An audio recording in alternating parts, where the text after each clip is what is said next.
এই প্রশ্নটাই আমার কাছে মনে হয় আমার জীবনের সাথে মানানসই না।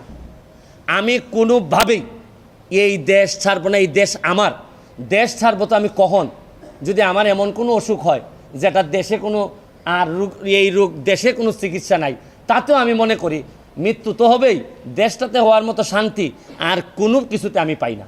যারা যাচ্ছে বা যাওয়ার প্ল্যান করতেছে তাদের তো অনেক কারণ থাকতে পারে, তবে আমি মনে করি, মনে রাখবেন, প্রকৃত আদর্শের একটা মানুষ কোনোদিন তার আদর্শের মানুষকে এই বিপদে রেখে, ক্রাইসিস মোমেন্টে রেখে যাইতে পারে না।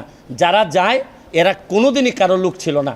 এরা একমাত্র এদের ছাড়া কোনো চিন্তা এরা কোনোদিন করে নাই। আমি আপনাদেরকে বলবো যে শুনেন, উত্থান পতন, জমিনে কে সম্মানিত হবে তার ফয়সালা হয় আসমানে। উত্থান থাকবে, পতন থাকবে।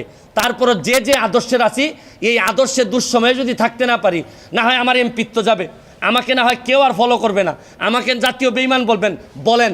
তারপরও আমি বিশ্বাস করি আমি জননেত্রী শেখ হাসিনাকে শেষ পর্যন্ত আমি চেষ্টা করব তার সাথে থাকার, এবং আমি কোনোভাবেই জামাত বিএনপিরে এই ক্ষমতায়, এই দুর্নীতিগ্রস্ত এইরকম একটা ক্ষমতায় আসার জন্য, বাধা দেওয়ার জন্য যা যা করা লাগে আমি করব।